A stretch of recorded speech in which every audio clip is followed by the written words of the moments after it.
Hello dear student, welcome to Rajnath care. আশা করি তোমরা সবাই খুব ভালো আছো এবং সুস্থ আছো। তো তোমরা যারা ডব্লিউবি কনস্টেবল পরীক্ষা দেবে তোমাদের প্রত্যেকের জন্য আজকের সেটটা খুব গুরুত্বপূর্ণ হতে চলেছে। পাশাপাশি তোমরা যারা পিএসসি দেবে তোমাদের জন্যও কিন্তু এই সেটটা কিন্তু খুব গুরুত্বপূর্ণ। তাই একটা প্রশ্নও কিন্তু তোমরা মিস করবে না, প্রতিটা প্রশ্ন ভালো করে দেখবে প্রথম থেকে, ঠিক আছে? তো শুরু করছি আমাদের ক্লাস। আর চ্যানেলে যদি নতুন হয়ে থাকো তাহলে অবশ্যই আমার চ্যানেলটাকে তোমরা সাবস্ক্রাইব করে দিয়ে পাশে থাকবে রেগুলার এই ধরনের ক্লাস পাওয়ার জন্য। আর ক্লাসটা যদি ভালো লেগে থাকে তাহলে শেষে অবশ্যই একটা লাইক কমেন্ট করো এবং বন্ধুদের মধ্যে শেয়ার করে দিও, ঠিক আছে? তো আজকে চলে যাবো আমাদের প্রথম প্রশ্নে। কবে অশোক কলিঙ্গ জয় করেন? অপশন নাম্বার এ 260 খ্রিস্টপূর্বাব্দ, অপশন নাম্বার বি 261 খ্রিস্টপূর্বাব্দ, অপশন নাম্বার সি 264 খ্রিস্টপূর্বাব্দ এবং অপশন নাম্বার ডি 58 খ্রিস্টপূর্বাব্দ। তো অশোক কলিঙ্গ জয় করেছিলেন 261 খ্রিস্টপূর্বাব্দে। অপশন নাম্বার বি সঠিক উত্তর। চলে যাবো এরপর আমরা পরবর্তী প্রশ্ন।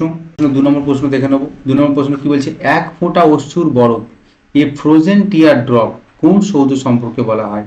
দিওয়ানি খাস, অপশন নাম্বার বি মতি মসজিদ, অপশন নাম্বার সি তাজমহল এবং অপশন নাম্বার ডি অমরকোট। আমরা প্রত্যেকেই জানি যে শাহজাহানের শ্রেষ্ঠ কীর্তি হচ্ছে কিন্তু তাজমহল স্থাপন করা, ঠিক আছে? এবং তিনি তার প্রিয়তমা পত্নীর যে স্মৃতিসৌধ হিসাবেই কিন্তু আগ্রার তাজমহলটা বানিয়েছিলেন। তাই সেই জন্য এই এক ফোঁটার অশ্রুর বরফ বলা হয় কিন্তু তাজমহলকে। অপশন নাম্বার সি সঠিক উত্তর, তাজমহল। চলো এরপরে পরবর্তী প্রশ্ন, খুব গুরুত্বপূর্ণ প্রশ্ন, এটা খেলা থেকে একটা প্রশ্ন। কোন ফুটবলার মাত্র 9 বছর বয়সে ভারতের স্পোর্টস অথরিটির স্কলারশিপ পান?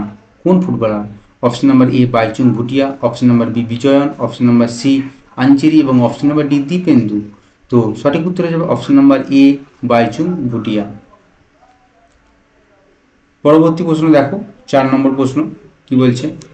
রোমানিয়ার মুদ্রার নাম কি? রোমানিয়ার মুদ্রার নাম কি? Option number A ruble, option number B franc, option number C rupee এবং অপশন নাম্বার ডি লিউ। তো রোমানিয়ার মুদ্রার নাম হয়ে যাবে অপশন নাম্বার ডি লিউ। পরবর্তী প্রশ্ন, 5 নম্বর প্রশ্ন কি বলছে?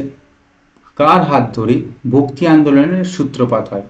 Option number A Kabir, option number B Ramananda, option number C Nanak এবং অপশন নাম্বার ডি রামানুজ। তো রামানুজের হাত ধরে কিন্তু ভক্তি আন্দোলনের সূত্রপাত হয়েছিল, ঠিক আছে? যে ভক্তিবাদের যে আদি প্রবক্তাদের মধ্যে অন্যতম ছিলেন কিন্তু রামানুজ, ঠিক আছে? আর শঙ্করাচার্যের শিষ্য রামানুজ ছিল। ইনি হচ্ছে বিশিষ্ট অদ্বৈতবাদ প্রবর্তন করেছিলেন, ঠিক আছে? আবার রামানুজের কিন্তু আবার দীক্ষাগুরু ছিলেন কিন্তু যমুনা মুনি, ঠিক আছে? ঠিক আছে, রামানুজের যে দীক্ষাগুরু ইনি ছিলেন কিন্তু যমুনা মুনি দীক্ষাগুরু। তো চলো এরপর আমরা দেখে নেব পরবর্তী প্রশ্ন। 6 নম্বর প্রশ্ন, ভারতের বিচার ব্যবস্থাকে অনেকে নিচের কোন আকারটির সাথে তুলনা করেন? অপশন নাম্বার এ গোলক, অপশন নাম্বার বি আয়তকার, অপশন নাম্বার সি পিরামিড এবং অপশন নাম্বার ডি কোনোটি নয়। আমাদের ভারতের বিচার ব্যবস্থা যেহেতু আমাদের প্রথমত অনেকগুলো আমাদের যে রাজ্য স্তরের আদালত আছে, তার উপরে সুপ্রিম কোর্ট আছে এবং এইভাবে যে নিচু স্তর থেকে আস্তে আস্তে জেলা কোর্ট, তার থেকে আমাদের হাইকোর্ট, তারপর সেইগুলো আস্তে আস্তে সুপ্রিম কোর্ট সর্বোচ্চ। তো এই যদি আমরা চিত্র যদি দেখি আমরা এইভাবে, তাহলে এটা কিন্তু একটা পিরামিডের মতো আকৃতি হচ্ছে। তো অনেকে কিন্তু পিরামিডের মতোই আকারের সাথে তুলনা করেছেন। পরবর্তী প্রশ্ন, 7 নম্বর প্রশ্ন, ভারতীয় সংবিধানে নিচের কোন স্বাধীনতার কোনো উল্লেখ নেই? অপশন নাম্বার এ বাক স্বাধীনতা, অপশন নাম্বার বি মতামত প্রকাশের স্বাধীনতা, অপশন নাম্বার সি সংবাদপত্রের স্বাধীনতা এবং অপশন নাম্বার ডি সংগঠন করার স্বাধীনতা। তো ভারতীয় সংবিধানের সবগুলো স্বাধীনতার কথা বলা আছে কিন্তু শুধুমাত্র সংবাদপত্রের স্বাধীনতার কথা কিন্তু বলা নেই। তো সঠিক উত্তর হয়ে যাবে option number B, option number C সংবাদপত্রের স্বাধীনতা। পরবর্তী প্রশ্ন, 8 নম্বর প্রশ্ন দেখো, যকৃতে অতিরিক্ত গ্লুকোজ কী রূপে সঞ্চিত থাকে? Option number A fructose, option number B galactose এবং অপশন নাম্বার সি গ্লাইকোজেন এবং অপশন নাম্বার ডি স্টার্চ। তো সঠিক উত্তর হয়ে যাবে অপশন নাম্বার সি গ্লাইকোজেন। তো মনে রাখবে যে যকৃতে অতিরিক্ত গ্লুকোজ গ্লাইকোজেনের রূপে কিন্তু সঞ্চিত থাকে। চলো পরবর্তী প্রশ্ন, একটি অঙ্কের প্রশ্ন দেওয়া আছে। বলছে এ ও বি একটি কাজ শেষ করতে পারে 3 দিনে। এ ও বি দুজনে একত্রে কাজটি শুরু করার 2 দিন পর বি চলে যায়। এ একা অবশিষ্ট কাজটি শেষ করে 2 দিন। তাহলে বি ওই কাজটি কতদিনে শেষ করবে? আচ্ছা, তো দেখো এ আর বি দুজনে কাজটি শেষ করতে পারে 3 দিনে। তার মানে এ আর বি এরা দুজনে 3 দিনে করে কতটা? 3 দিনে করে 1 অংশ, মানে সমগ্র অংশ। তাহলে দুজনে একত্রে একদিনে কতটা করে? একদিনে করে দেখো 1/3 অংশ, ঠিক আছে? আর এরা দুজনে কিন্তু 2 দিন করেছে, 2 দিন করার পর চলে গেছে। তার মানে 2 দিনে কতটা করে? না 2 দিনে করে 2 গুণিত 1/3 মানে 2/3 অংশ। ঠিক আছে, চলে যাওয়ার পর বাকি কাজটা এ শেষ করছে দুদিনে, মানে বাকি কাজ কতটা আছে 1 বিয়োগ 2/3 যদি আমরা করি তাহলে আমরা পাচ্ছি 1/3 অংশ। এটা কিন্তু আমাদের আর কত আছে না, এটা আমাদের বাকি কাজ আছে। এইটা কে শেষ করছে না, এইটা শেষ করছে এ, দুদিনে শেষ করছে। তার মানে এ 1/3 অংশ করে কদিনে, 1/3 অংশ করে দুদিনে। তাহলে এ 1 অংশ করে কতদিনে না 2 গুণিত 3/1, তার মানে কত হচ্ছে 6 দিনে। এ পুরো কাজটা কিন্তু কি 6 দিনে করে। এ যদি পুরো কাজটা 6 দিনে করে তখন এ 6 দিনে করে 1 অংশ, তাহলে একদিনে কতটা করবে, একদিনে করবে 1/6 অংশ। আমাদের জানতে চাইছে যে বি ওই কাজটি কত দিনে করবে। তো দেখো এই যে এ আর বি দুজনে একত্রে একদিনে কতটা করছিল 1/3 অংশ, তার মধ্যে এ একদিনে কতটা করেছে 1/6 অংশ করে। তাহলে বি একদিনে কতটা করে না, বি একদিনে করে 1/3 বিয়োগ 1/6 করে দাও, তাহলে এখান থেকে তোমরা পেয়ে যাবে বি একদিনে কতটা করে। তাহলে এখান থেকে আমরা পাচ্ছি কত 3 গুণে 6 মাইনাস এখানে, তার মানে 1/6 অংশ। তার মানে বি একদিনে করে 1/6 অংশ। তাহলে জানতে চাইছি বি একা ওই কাজটা কতদিনে করবে। তার মানে বি 1/6 অংশ করে কতদিনে, একদিনে। তাহলে সম্পূর্ণ অংশ মানে 1 অংশ করে কত না 1 গুণিত 6/1 মানে 6 দিন। বি তার মানে 6 দিনে কিন্তু সম্পূর্ণ অংশটা করবে। ঠিক আছে, চলো পরবর্তী প্রশ্ন এরপর আমরা দেখব। তো আমাদের সঠিক উত্তর কোনটা হবে না, সঠিক উত্তর হবে অপশন নাম্বার বি 6 দিনে। পরবর্তী প্রশ্ন দেখো 10 নম্বর প্রশ্ন, দ্য স্যাটানিক ভার্সেস এর রচয়িতা কি। Option number A Salman Rushdie, option number B Vijayalakshmi Pandit, option number C Victor Hugo এবং option number D Taslima Nasrin. ঠিক আছে, তো দ্য স্যাটানিক ভার্সেস এর রচয়িতা হচ্ছেন option number A Salman Rushdie.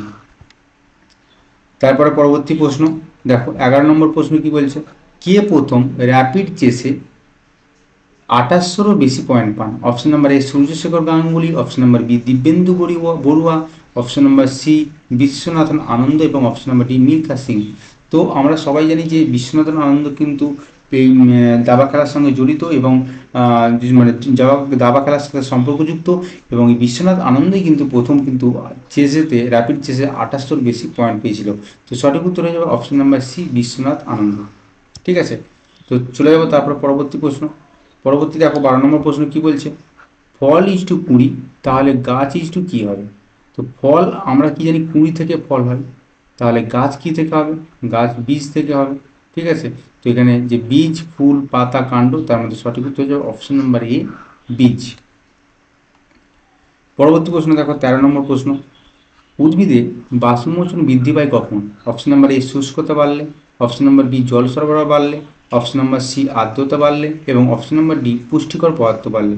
তো যখন বাষ্পমোচনের বৃদ্ধির অনেকগুলো কারণ আছে, তাদের মধ্যে একটি হচ্ছে এটা অপশন নাম্বার বি, জল সরবরাহ যদি বেড়ে যায় তাহলে কিন্তু গাছ কিন্তু তার কিন্তু বাষ্পমোচন বাড়িয়ে দেবে। ঠিক আছে, তো সঠিক উত্তর অপশন নাম্বার বি জল সরবরাহ বাড়লে। পরবর্তী প্রশ্ন 14 নম্বর প্রশ্ন কি বলছে, জেলা শাসক বা কালেক্টরের রাজস্ব সংক্রান্ত আদেশের বিরুদ্ধে কার নিকট আপিল করা যায়। অপশন নাম্বার এ জেলা সভাপতি জেলা সভাধিপতি, অপশন নাম্বার বি বিভাগীয় কমিশনার, অপশন নাম্বার সি মুখ্যমন্ত্রী এবং অপশন নাম্বার ডি রাজ্যের অর্থমন্ত্রী। তো সঠিক উত্তর হয়ে যাবে অপশন নাম্বার বি বিভাগীয় কমিশনার। ঠিক আছে, এরপর পরবর্তী প্রশ্ন 15 নম্বর প্রশ্ন, ভারতের প্রথম পঞ্চবার্ষিকী পরিকল্পনায় কোনটির উপর গুরুত্ব দেওয়া হয়। অপশন নাম্বার এ কৃষি, অপশন নাম্বার বি শিল্প, অপশন নাম্বার সি যাতায়াত এবং অপশন নাম্বার ডি তাপ শক্তি। তো মনে রাখবে যে ভারতের যে প্রথম পঞ্চবার্ষিকী পরিকল্পনা তাতে কিন্তু সব থেকে জোর দেওয়া হয় কিন্তু কৃষির উপর। ঠিক আছে, এবং এই কৃষির সময় কিন্তু এই পরিকল্পনাতে কৃষি ও শিল্পের উৎপাদন বৃদ্ধির হার ধরা হয়েছে কিন্তু 2.4%। ঠিক আছে, তো এই সময় পরিকল্পনা যে দলিল হয় সেই দলিলে কিন্তু কৃষি ও গ্রামীণ অর্থনীতির পরিকাঠামোর উপর কিন্তু গুরুত্ব আরোপ করা হয়েছিল বেশি করে পঞ্চবার্ষিকী পরিকল্পনার সময়। ঠিক আছে, আজকে ক্লাসে আমাদের সর্বশেষ প্রশ্ন 16 নম্বর প্রশ্ন বলছি, হিন্দু কলেজ প্রতিষ্ঠাতাদের মধ্যে অন্যতম কে ছিলেন। Option number A David Hare ও স্যার হাইট ইস্ট এবং option number B Vidyasagar, option number C Radhakanta Deb এবং option number D Keshabchandra Sen. তো মনে রাখবে হিন্দু কলেজ প্রতিষ্ঠাতাদের মধ্যে অন্যতম ছিলেন ডেভিড হেয়ার ও স্যার হাইট ইস্ট। ঠিক আছে, তো সঠিক উত্তর অপশন নাম্বার এ। তো আর এর সাথে একটা কথা মনে রাখা দরকার আমাদের, 1817 সালে 1817 সালে কিন্তু হিন্দু কলেজটা প্রতিষ্ঠিত হয়েছিল, ঠিক আছে, হিন্দু কলেজ প্রতিষ্ঠা হয়েছিল 1817 সালে। এই হিন্দু কলেজের কিন্তু আধুনিক নাম কিন্তু প্রেসিডেন্সি কলেজ, তোমরা হয়তো অনেকেই জানো, তবু একটু বলে দিচ্ছি আমি, প্রেসিডেন্সি কলেজ, ঠিক আছে। তো যাই হোক, তো আজকের ক্লাসটা আমাদের এই পর্যন্তই। ক্লাসটা তোমাদের কেমন লাগলো তোমরা প্রত্যেকে আমাকে কমেন্ট করে জানাবে। ক্লাসটা যদি তোমাদের ভালো লাগে তাহলে অবশ্যই লাইক, কমেন্ট, তার সাথে সাথে শেয়ারও করবে, ঠিক আছে। আর ক্লাসগুলো তোমাদের সব কেমন লাগে তোমরা আমাকে অবশ্যই কমেন্ট করে জানাবে, ঠিক আছে। তো আজকের ক্লাসটা এই পর্যন্তই, পরবর্তী দিন দেখা হচ্ছে আবার নতুন ক্লাস নিয়ে। তোমরা সব ভালো থাকবে এবং সুস্থ থাকবে।